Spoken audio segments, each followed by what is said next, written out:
right, thank you guys for being here. Second to last meeting of the year. What a fun year so far. We've got a great topic. Let's start off by doing our normal intros. My name is Chris Knight with New South Homes. I'm the one that both of you guys with emails all the time. Thank you. Also, thank you, Owens Recordings, for sponsoring tonight. Yeah. Appreciate it. Nelson Conarroe, run building science and enterprise innovation for Owens Corning. I'm based out of Boulder City, Nevada. Our campuses, we have 500 acres in Granville, Ohio. So if you hear me talk about Ohio, that's because we do a lot of testing and stuff in Ohio. But yeah, we've been, the reason why this came up, so this isn't just about Berry ducts. I'm going to talk about a lot of the learnings that we have around vented and unvented attics in hot, humid climates. We're going to talk about duct condensation. Most homes today, basically every home, unless it has insulation at the roof deck, is actually already buried. So everybody has buried ducts in every one of their houses if you have insulation on the floor, because your registers are all buried by 11 to 15 inches worth of insulation in there today. And that's part of the reason why you have condensation. We're going to talk a lot about condensation. We did this work with FSEC, who's the testing arm for the state of Florida, UCF FSEC. And Building Science Corporation was our third party that we had in this. Coda and Joe were both involved in this. Berry ducts has been around for a long time. There's been varied information on how it works. We're going to talk about that. So what I'm going to do is we're just going to do a real quick overview on what the problem is. Then we're going to talk about the efficacy. So I'm going to walk you through all of our work for the 4.5 years worth of work. I'm going to stay high level. Please interrupt me wherever you want to. If you want to go down the hole, I actually set this up to not share all of the deep technical data, simply because we want to be a little higher than light in the data line. That's exactly right. So we're on the higher level on this. So I do have this presentation set up for the higher level. If you want to go down the rabbit hole, please let me know and we can talk about how deep we need to go. And then, then I'm going to talk about. We're going to talk about performance, we're going to talk about costs, and we're going to talk about scalability. So one note on this is we've been doing this, we started this work in 2021 around specifically hot, humid climates. We're doing the testing in Texas and Florida, are the two places we went to. So we went all the way down to climate zone 1 to do all this testing. I would say there's a lot of learning here, and I'm going to try and share as much of that as I can. So one of the things that we learned out of this stuff is we censored everything. So we have a test lab out in Cocoa, Florida that we use with FSEC, and we have houses everywhere. We censored every single house that we did, and we tested data everywhere. So we were looking at moisture movement, we were looking at temperature stratifications, we were looking at a lot of stuff. We were actually doing stuff that a lot of the old testing, even when this started back with in 96-ish time frame with Winter and Associates and stuff like that back in the day. We went to a pretty extreme level with censoring data. And one of the things that you find, and this is in Orlando, is that right about where the duct sits in an attic is about 148 degrees. All right, so you've got basically an R4, an R6, or an R8 duct that's thermally protecting 55 degree air during the daytime. Is pretty much running at 55 degrees. So you have a pretty strong delta T of 85 degrees. Do we think an R8 duct does a good job at protecting 55 degrees with an 85 degree temperature delta? Clarification on that statement. Any ducts by code in a vented attic has to be R8. I'm not saying it happens everywhere. Okay. So if you go to Florida, they aren't all R8. So actually most of them are R6 in Florida. Even in the attic? Oh yeah. Texas. Not newer. New homes are 6. The code, yeah. Oh yeah. Break it The all. requirements, yeah. Yes. So I know Georgia says R8. I'm just telling you what happens across the southern miles. Okay. So most of them are R6, and actually there are a few jurisdictions that still allow R4.2. So just know that's out there. Excuse me. So what I'm telling you is when you're running this and your house is actually set as designed at 75 degrees during the daytime. Let's assume people are actually leaving their houses to go to work and not staying at home like they are now in most cases, or a lot of cases. You're getting condensation on the ducts. Now the key thing that we learned here is that every day you're getting sunlight on this in the heat from the sun actually does help with the drying time during the day. What happens is in the evening time, is you're still getting that same, in Florida specifically, and the grains of moisture really don't change. So throughout the whole entire day, it stays really, really wet the whole entire time during the Because you're summertime. below, that's because you're underwater down there. Yeah, it's really, the dew point stays up there the whole time, your grains of moisture are super high. With vented attics, it allows whatever is outside is gonna be on the inside from a moisture perspective. The difference is during the daytime, you're getting the heating to actually help it dry. I try to tell people that maybe don't know this too much, it's like putting your clothes in a dryer. Clothes that dry at low temperature versus high temperature, the heat will obviously dry them faster than if you have it at low heat. So I just use that analogy. This room doesn't need it, but when I talk to builders and other people, they need that analogy to know that heat actually helps dry things. So when the nighttime comes along, we lose that temperature, and I'm sharing that with you for a reason. This was a huge part of what we're about to talk about with buried ducts and how to address condensation, is because at the nighttime, we don't have that sun hitting that roof deck and causing that attic to heat up to allow any condensation that does happen to dry. So that's effectively what you have with vented attics today all across Georgia, Florida, and Texas, is you are getting condensation on ducts every single day in the summertime. It's not a question that you're getting them.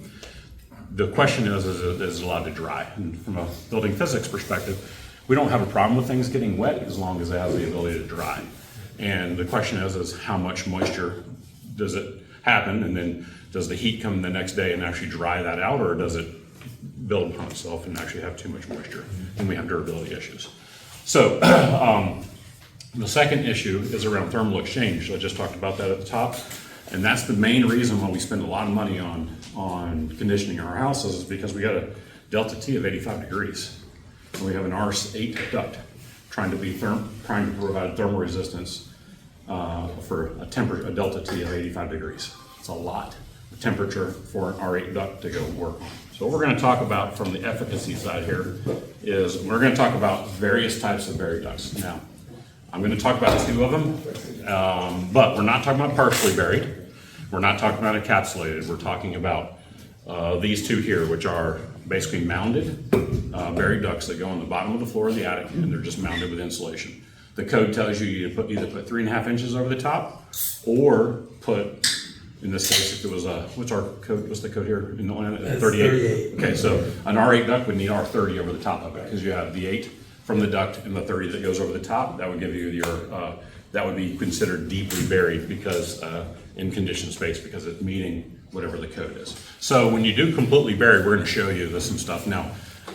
We have NREL, so if anyone knows what NRELs are the National Lab for DOE, is part of this work. The Oak Ridge National Lab is part of this work, and they're validating all this stuff. So everything we're going to talk about now is being validated. So I wanted to share what that was. So this is the main test hut. So this is the FSEC test lab in Cocoa, Florida. This is right in the smack dab middle of Climate Zone 2. If you want to look on the right-hand side here, there's 6 attic cells. They are protected in between each attic cell. They have very little communication with each other. They have 2 layers of polyiso. It's a double stud scenario with two layers of continuous insulation, basically blocking those off. And then there is no, and they're not on an exterior wall either. So they're very well quarantined off. We did a lot of testing just to confirm that each cavity was, and FSEC has done a number of that stuff too. There's a reason why we have a black roof and a white roof. So white roofs are highly reflective, black roofs are gonna allow the heat to come in. We need to understand, in a roof that has a high reflectivity of sun, do you have the heat to dry when condensation happens? So our worst case situation is not when you have a black roof. Our worst case situation is a white roof, because we don't have the heat. If condensation does occur, we want to have the worst case situation because there's less heat to dry it. So what we're doing is, what we're trying to figure out is can we bury not our 13 ducts? Because as Allison said at the beginning of this, there's no such thing as, actually there's one manufacturer that makes R13 ducts. There's one, I don't know if it's Atco or one of them now makes an R13 duct. But can R8 ducts actually be buried underneath insulation in climate zones 1, 2, and 3A and have no risk of duct condensation? So here's the thing. So what we did was we have a bunch of test houses across Texas and Florida, and we have this facility as our rigorous test method on different things because the other houses are occupied. So we, as you know, with anybody that has an occupant in it, we can't tell them, hey, we want you to run your AC at 65 tonight to really stress the system. Oh, and I want to run my system at 65, I want to run it at 74, you know, kind of thing. Okay, so we can't force them to do those kinds of things. But what we did do is we took duct leakage out of the equation. So all of our tests, we made sure that the duct leakage was at 2% total leakage or better on every single one of our tests to make sure that duct leakage didn't nullify the data. Does that make sense? That makes sense? It makes Now, sense in the lab, but that's not what happens in the real world. No, but. Correct. But you're trying not to get. from a test perspective. Right. Now, Benefits. we did actually look at over-insulated, under-insulated, big duct leaks, small duct leaks, different things like that. But we did want to make sure from a performance perspective, we actually took them down to 2%. So that way we had control. It was more of a control thing to understand that. And there's a lot of learning that came out of this. We also took the interior RH in these labs from 40 to 60 to 80% interior RH while we were doing this to really understand how much moisture was from the inside. In the conditioned part of the building or in the In the attic? conditioned part of the space. So that's a bigger deal in the winter time to do that, but we actually did that in the summer and the winter to go stress the system. So we stressed the crap out of these things, all right, is really what we're talking about. All right, so it's a little bit about what we did. Now we have 4 versions of what we tested. We tested it in a vented attic. Remember, we're testing an R8 duct. We tested it in an unvented attic, what we call a vapor diffusion port. I'll talk about what that is. We did it with supply air, and we also did it with dehumidification. Okay, so we'll talk about all 4 of those options on how we went through Did this. any of those not work? Yeah, lots of them didn't work, and that's all. And I'm going to talk about all this stuff too. There's a lot of stuff we learned through this thing because we actually knew to think. I'll get into it in a second. We used to think air leakage at a register was going to be a big problem, and everybody thought that. We even came into it thinking it was a big problem, and we'll talk about that. All right. So here's the test 1 outcome. So the outcome of the first test was we are a vented attic. We took an R8 duct. We buried it underneath. In all these cases, this was R30 in the houses. In all the houses, there were R30 above an R8 duct. Texas, Florida, various houses in different places. So we have a lot of test houses, by the way, that are out there. And what we want to do is we want to measure. So ASHRAE has a target of top of duct temperature, RH being at 80%. So when you get to 100%, it means you have condensation happening. So what we want to do is, when are we hitting 80% RH at the top of the duct on all the tops? And there is a reason why it's the top. It's actually the first place where condensation happens is the top of the duct. It's actually not the bottom of the duct. So the problem really is about nighttime. So if you think about this duct sitting underneath the insulation, the insulation itself is permeable, so moisture can get through, but it's thermal resistant. So during the day, ducts are super cold. It's even colder now because we're actually creating thermal resistance now. So that 55-degree air means the outer jacket, because there's R30 over the top of that, not just R8, the outer top part of that jacket is really, really cold. So it actually creates potentially a higher potential for duct condensation on that duct because we're actually creating more thermal resistance. So the heat that's in the attic has less drying potential during the daytime of any condensation that would happen because of hitting a dew point. If you think about the duct outer surface, it's going to have the dew point is different than what the dew point is in the air outside. So, and obviously we're trying to address moisture on the duct. So if you look real quick here, this is Orlando. You can see their dew points on the daily, and then you can see the dew points I just shared with you, Atlanta. Orlando, we had some 79 dew point days where it was like 79%, 79 degree was the dew point. Yeah. During some of these cases, we also had in our first year, we had 4 hurricanes that went through. So heavy moisture events that were coming through on these things. So it was really good learnings for us on that one. But what we found out is that when you bury the duct, the problem is nighttime. So during the daytime, when it's running, it's cold, it does condense, it is typically drying. The problem is about day 5. So at the nighttime, we don't have the sun to heat up the attic and actually help dry stuff out. And there's just way too much humidity coming into the attic. So the humidity that's outside is the humidity that's in the attic, and we confirmed that we got to go control that humidity that's sitting in the attic. That was our the biggest learning is we have to go control that. We weren't sure. We were thinking that it would work in climate zone 2. It didn't. Now, I will tell you that we have a house still going on in Arlington, Texas right now that is a vented attic that's buried ducts. It does not have problems. That's So climate zone 3, right? that's in climate zone 3. So we have not fully tested climate zone 3 yet.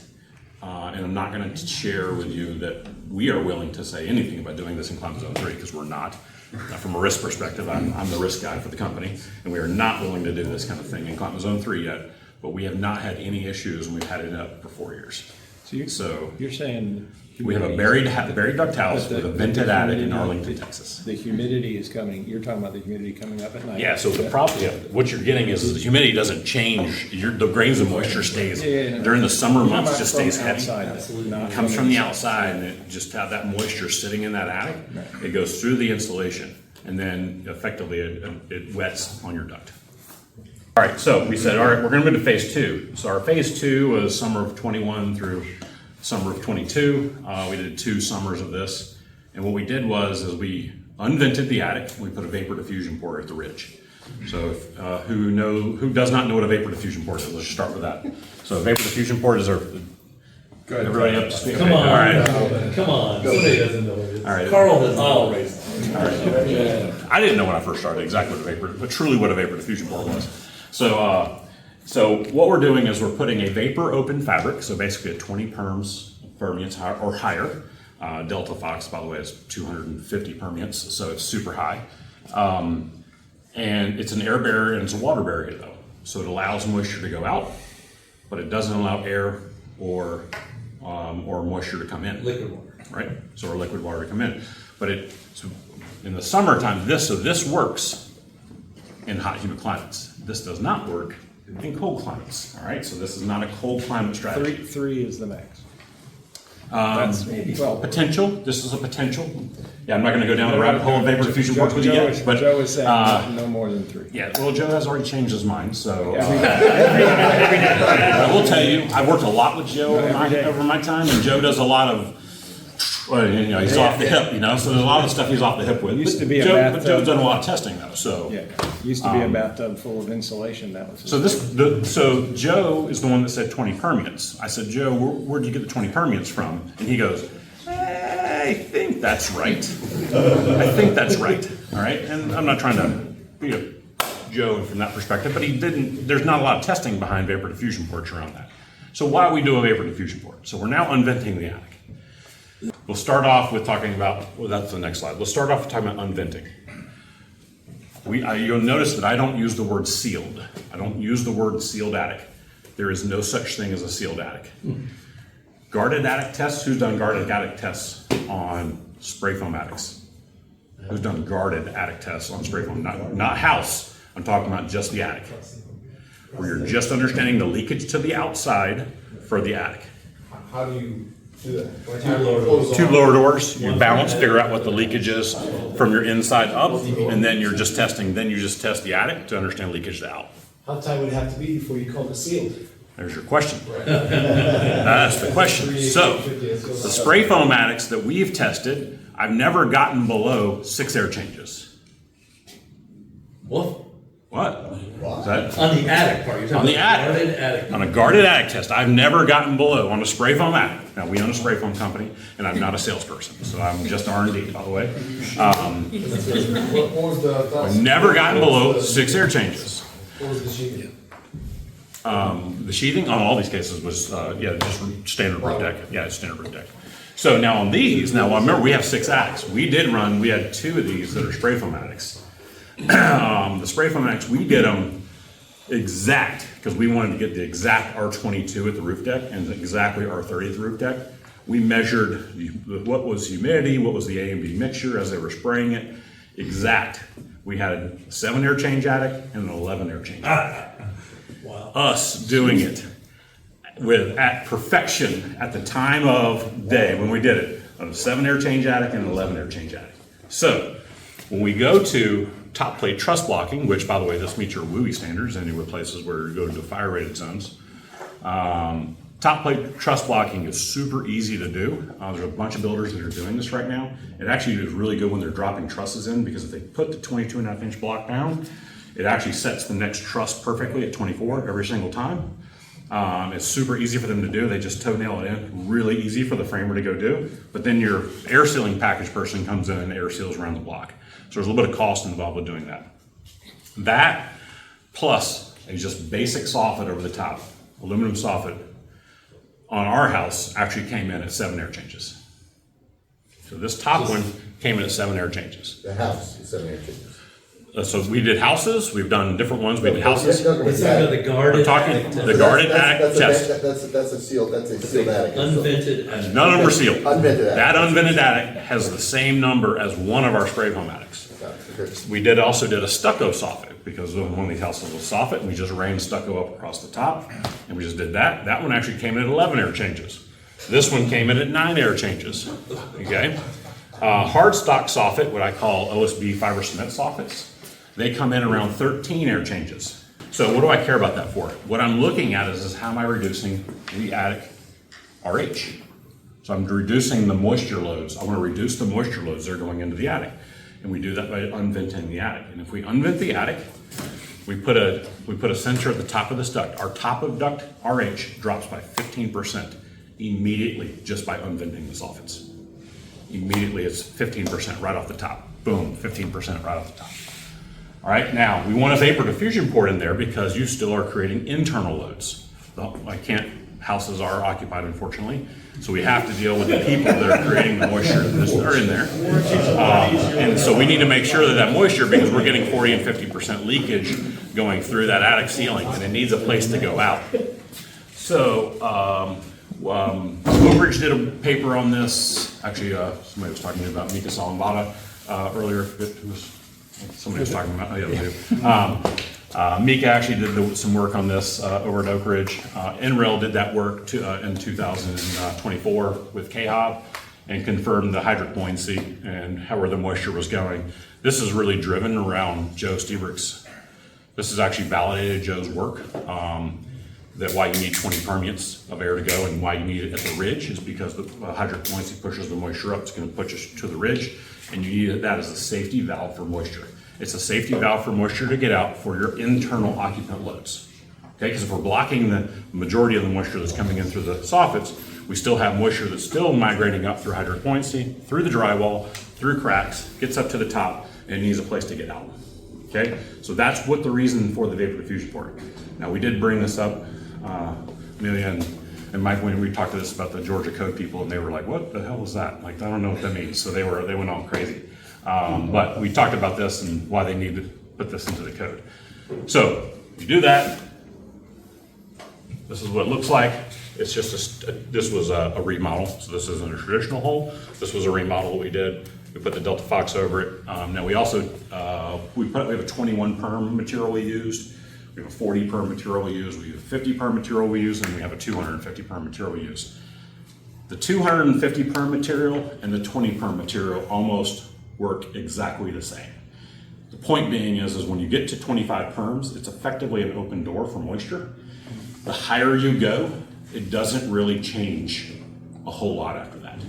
So when you get to 10 perms, the door is a bit closed. You're not going to get as much moisture that's going through there. That's why the number is at 20 perms. That's where Joe was right. So Joe was actually right on the 20 permeates part. So now he originally said the holes were going to be different. And this is actually Joe's diagram from back when he did it early on. The holes were right, were different. Now it's just a standard hole like you would normally do, the way they do net-free ventilation now too. And then you just drop a ridge vent over the ridge cap over the top. So it's a standard one the way you were talking about. It's just a standard product that we use over the top of it. All right, last part, another option. You can do it with tiles. All right, last part of these things. So phase 3, now we're going to add supply air to it. 50 CFM of air per 1,000 square feet of attic floor. Okay, so here's my analogy for this. Today I didn't do it because I landed in Atlanta and didn't have to run. Sometimes I come into Atlanta and then I can connect into Columbus when I go to my office in Columbus. And it's like 45 minutes, I gotta go run from the A gates to the F gates. And by the time I get to the F gates, my forehead's sweating on me, and I get into the airplane, and I take that nozzle and I stick it right on my forehead. And the point is when you put that air on you, that is dry air. Conditioned air coming off the coil is super, super dry.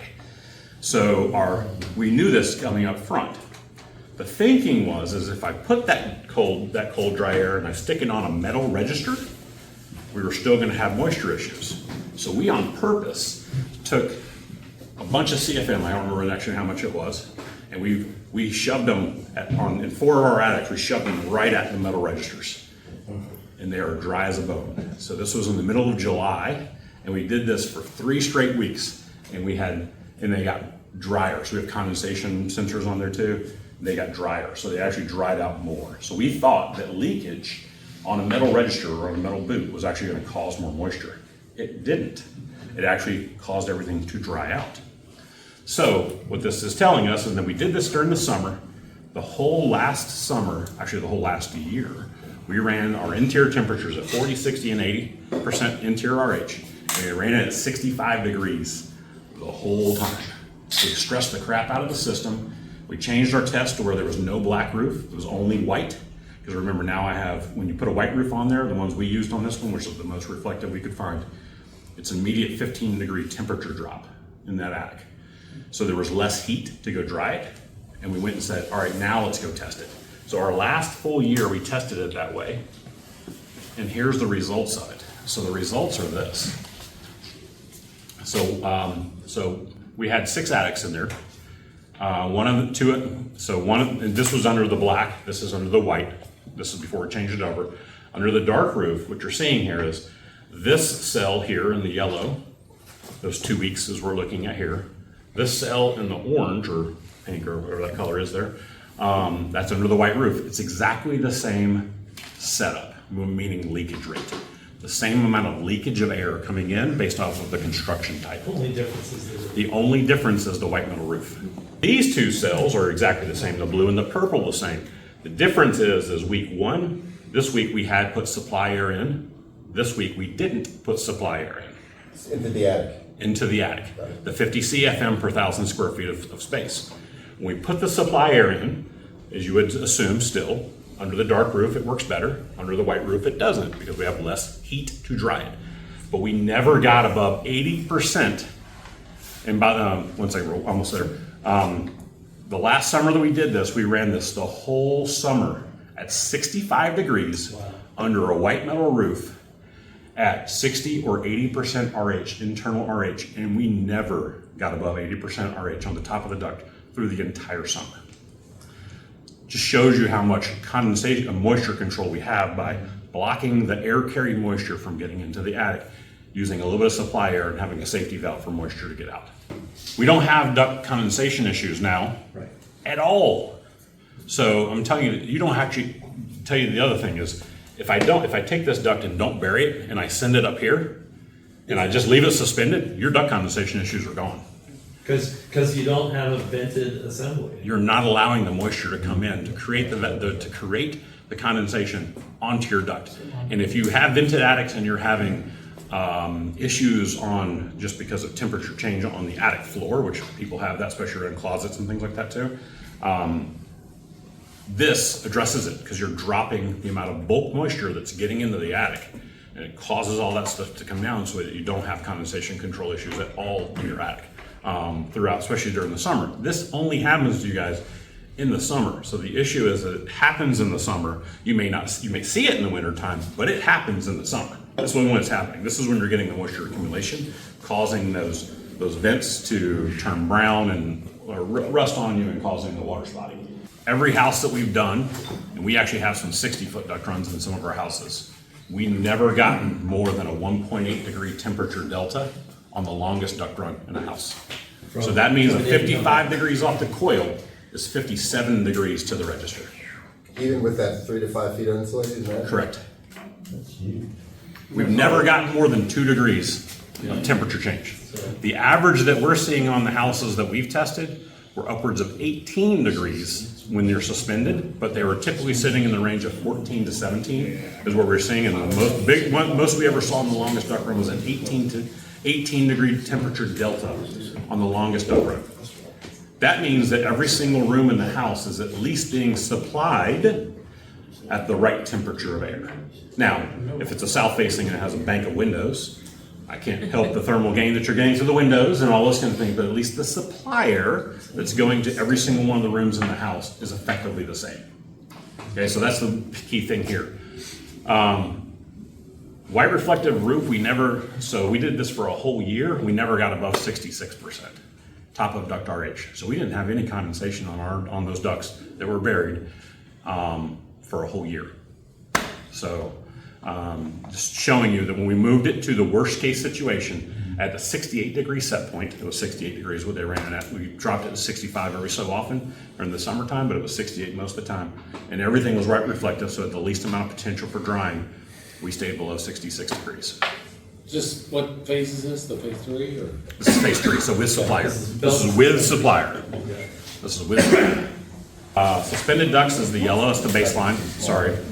This is your cooling BTUs with a suspended duct attic is what you lose. You're losing, annually you're basically losing 12.7 million BTUs per year due to thermal exchange. And this assumes 4% leakage. So it assumes 4% leakage. That's your baseline. When you go down to buried ducts, it drops down to where you're losing only 4.9 million or 4.3 million BTUs because of the thermal exchange that you're not getting. Because remember, this one's suspended ducts. These are suspended ducts, and now when you bury them, they come way down. Now, if you look at the bottom one, this is your spray foam roof deck. Spray foam is at 7.2 million BTUs that you lose. Spray foam, just as our data would share with you, the data would tell you that spray foam has more thermal exchange with R22 at the roof deck than buried ducts does. Okay, so, and then the data shows that, and then writes off actually says that's correct because it's about how much, because it's only R20, you know that R22 spray foam is no different than R22. To give you my example, national builder in Florida, I have 2 national builders right now that are testing this right now, and they basically just told me for them to go from a suspended duct attic to a spray foam attic in Florida is going to cost them $2,750 per house. It's going to cost them to go from this to this. Okay, that's their cost to get this reduction and consider ducts in condition space. I don't know if that's right for everybody. Now I will show you this. This is cold climate data. It works in cold climates too. So what you don't know is I also have 3 houses in Granville, Ohio that are exactly the same on our 500-acre campus that we have. I've been running buried ducts now for 2 years now, and I've got the 3rd winter coming up right now. And it's different in cold climates because you have more of a delta T. When you're dealing with cold. Okay, so in cold climates, you're more of a delta T. Our average temperature change is 2.1 degrees. So it went from 1.8 to 2.1. It's on the longest duct run, right? So there is a change in that. So now, note, this little asterisk there, this includes the 50 CFM of air. Okay. So included the 50 CFM of air putting into the attic. This includes that from a BTU production perspective. Are you going to tell us the cost difference of keep it buried too? Right, here we go. So here's your cost. So every case, so you're going to, so if you go back to this slide again, you are going to save them at least a half a ton on every house if you're going from a vented attic to a buried duct attic. Most houses that I've done with builders have been 1.5 tons. So I've got 8 of the top 15 builders have tested this already. Only 1 builder has actually only saved a half a ton. Most of them are saving either a ton or a ton and a half because most of them were oversizing to an extent. So if you're saving a half ton, so there is a cost to putting in the vapor diffusion port. It's about $80 per house. I'm putting $200 on there. It's about $80. I'm just telling you on the higher end. Tamlin now makes one. Partel, if you know who Partel is, Partel makes a really good fabric. Partel makes one. Tamlin makes one that's a 20 perm product that works there. Barricade now makes one. Tyvek has not said theirs will work, and I don't want to say this yet, but Joe is basically telling us now you can put felt up there. And I'm like, I don't know if I want to go the felt route yet because I haven't tested it, so I don't want to actually call out felt yet, but he's saying you can put felt up there. Again, that's him shooting me off the hip a little bit. What would be the goal of the permitting on that material? The goal is 20 or higher. 20 or higher. 20 or higher. So, but it's got to be in a roof. So 20 or higher in a roof application is different. 20 or higher is easy to get in a wall application. The manufacturers get edgy when you start talking about 20 perms or higher in a roof application.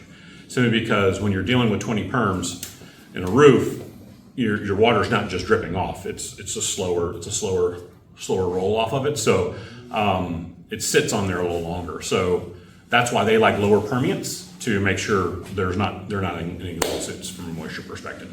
And you were saying that anywhere between 20 and 250 on that firm. Anything above 20, you're good. So if you go get Delta Fox, I'm telling you, what Delta Fox actually isn't available anymore, it's Delta Vent now. If you go get Delta Vent, it's 3x the cost of the Tamlin product. Have at it if you want the 250 perm. Reality is you only need 20, right? So it's like, just do what you got to do there. In cold climates, you don't have to do, it's still allowed to do with a vented attic. So there's a cost to unventing the attic, which is where this cost comes into here. So it's basically $475 if you're saving a half ton for a builder. This is a builder's cost. $475 to get, what do you get in HERS ratings for putting ducts from vented attic into a conditioned space? 2 HERS points, 3 HERS points, 4 HERS points? Depends. You're in that range? You're in that range for that. So you're getting 2 to 3, 4 HERS points for the cost of $475. So that's a big deal for a builder to be able to say that I just dropped my house 4 HERS points and I'm only paying $475 for that. So they can offset things, and that's actually what Pulte's doing right now, is they're basically saying, I'm not making their choices for them, but they said, hey, we can do this in Austin, Texas and meet the Austin, Texas code. And we no longer need to do a 0.26 window or a 0.28 window. We could possibly go back to a 0.30 window, save some money there, and then offset it here, and then they're getting to their HERS score. Does that make sense? So this is a very low cost way to get to their HERS score. This works in passive also. This will work in a passive house. So those that are on passive, you can do it all the way to this and meet this with passive. And then the last part is a couple things for you. So design. Single stage still works. I'm always going to suggest a 2-stage system that runs slow and runs out the lower, because you're gonna condition really fast when you're delivering 57-degree air to every register of the house. It's going to condition quickly. So if you can run it at the lower speed, that's what you want to have. So especially in this climate, you want to run it at the low speed if possible. In fact, undersize your system. I heard it here. Undersize your system. I'm not afraid to say that. Undersize your system. I don't sell systems. I'm telling you to undersize your system. They need to do an S&D, so we do suggest a compact design. So your question, I think it was your question, I can't remember who it was. Compact design and use throw. Okay, we don't need to run the duct all the way to the window. When you run the duct all the way to the window, you now have an eave that's there and it gets closer to the roof deck. I have less room to go bury the duct. And I will tell you, I had a 78-degree duct output of air on one of our houses in Florida. The duct was running right against they ran right to the kitchen, almost touching the roof deck. Yeah. And it was that temperature was coming out at 78 degrees. So I'm just telling you that you're having issues when you run things that way. That's uncomfortable for a kitchen. But that's better for dehumidification. That's called reheat. Supply ducts first, strap up your returns over the top. And if you're running a compact design with throw, you're not going to have as many intersections. Actually, I think it was, Chris, your comment there. So if you run a compact design and have less throw, or use your throw, you're going to have less intersections. Just a simple HVAC strapping, right over the top of the duct, you strap the return up over wherever it goes over the top. Staple, you strap it up, goes over the top. We don't care as much about the returns. We care about the supply ducts. We do care about the returns. We care less about the returns. We care more about the supply ducts, all right? All this stuff has to be done in the planning part. And then ridge, off-ridge, or a combination of both. Some people use in Texas and in Florida, they'll use off-ridge venting. You can use off-ridge venting. Off-ridge venting is more expensive. The ridge venting works fantastic. You don't have to worry about it. I would suggest that your architect actually design your 1 to 150 net free ventilated air space and get that done by the architect of your designs, as the builder's designs, to go do that. You have them do that up front. It takes less on the roofer to actually think about what they're going to go do, because they know what the ventilation needs to be there for it. And then select how you're going to unvent. And when you go to pre-construction, the things to do here are R8 ducts are a minimum. You must do an R8 duct, can't do an R6. Compact design, 90-degree register boxes. First house we did with K Canadian down in Florida, they brought 180s, so they're coming, bringing the duct off the top. You're causing more turbulence in your duct that's going in, plus it pushes the duct higher. Compression that's there causes turbulence. We're in the 90s. They need to buy the 90s. Make sure they're buying 90s. That's the key thing. Run the ducts off the side of the plenum versus the top of the plenum. Basic stuff, but you want to run them off the side of the plenum. And then the supplier, making sure that they have that designed in the So DCFM. we're saying we're not gonna use the 1 to 300 net free area. 150. Okay, I mean, we're not gonna use 300 at all. It's 150. Okay. And that's for the vapor diffusion port. That's what the vapor diffusion. That's the vent, but then before you, then you have to cover it up with the. Right, but the low vent, I mean, the 300 says you put the low vent, you do the 40-60 Yes. balance. I'm gonna say that may change. Today, 300 has been all of our tests. Okay, And they work on every single one of them. okay. Where the industry is gonna take a very risk-averse position to start with, and if, once the testing has confirmed that we know 1 to 300 works. I just know that we're dealing with how do we say this? Fire code settings where you can't do stuff within, if it's within 25 feet of the property line, it's gotta be firewall. And that includes vents and everything else, and so you don't have enough roof area to get that to work. So that's what I'm just asking. So the Pulte house, the Pulte project we're doing right now, we just did it for 2 houses in Austin, Texas. It's a WUI zone, and they had to use off-ridge venting because there's no on-ridge venting for fire zones. So we had to use off-ridge venting, and it was simple for them to get They're there. using HIP, so it's like, Yeah. it's not even that option. It's- And that was mostly HIP too. Yeah. So there was actually there was really no, I think they're made in like 6 foot of ridge on the entire house. It's all just the way they do the layouts, you know. The question. Insulation is simple, is what I'm telling you. We have a duct ruler. And then that's really it. I mean, that's what we're talking about. So it's just teaching them to unvent the attic, put the vapor diffusion port in. The HVAC contractor is like, actually the one we used in Austin was like, man, we just dropped a ton on these houses. It was a whole ton that they dropped. Actually, it was like 1.2 is what it came out at. And they wouldn't go the 1.5 that I suggested. I told them to do a 1.5 and drop the 1.5 tons, and they were like, no, We we're can't doing afford one. that. No, we're gonna do one. I was like, I'd rather undersize it and have it run like that. And they wouldn't do it. We're at 1 ton. You get shot in Texas if you undersize there. 100%. So, But also, this is my other job is enterprise innovation. We actually did come out with a structural panel that is not wood. This is 2 layers of polymer faced over a XPS product. Nails up. It's 1 inch thick, 4x5. It's half the weight of OSB because it doesn't have any wood in it. And by the way, this is launching at IBS this year. And basically, the price of where SIPR is. It's XPS. Yes, thank you. But it takes the place of the OSB, and it has a higher structural rating than OSB does. wow. So this has a higher rating, structural rating than OSB does for shear. Does it cut with a? And it cuts with a normal knife, nails up with a normal guy on this. This is actually done in Oklahoma. This is Oklahoma labor too, so take that for what it is What's too. the weight difference? What's the weight difference? How much like Half the weight of So OSB. what's the structural polymer? It's a polymer facing on front and back. Is it the same fastener pattern or double well? It's gonna be a 612. Right now, when we originally did it, it was a 3.6, but it's gonna be a 612. Can you tape the seams and make it your? It's a WRB now.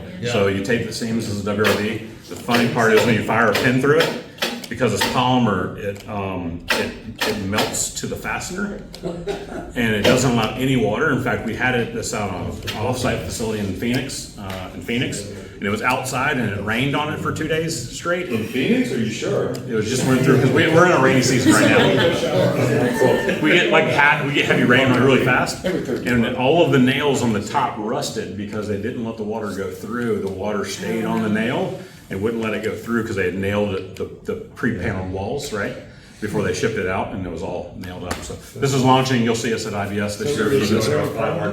R5. Just R5? No, we're going to do all the way up to a 3-inch product. So in fact, And it can be the weather barrier too? it's the weather barrier too. And by the way, we just tested with Allura. Actually tested because we have a customer who wants to use Allura, not Hardy. And we did all off stud, and it got up to 130 mile per hour wind load on the left siding. So it's a nail base. Off stud. It would be a nail base too. That's correct. Wow. I always have to ask this, because I ask everybody. Thank you, Nelson. Thank you, Owens Corning, for sponsoring this meeting.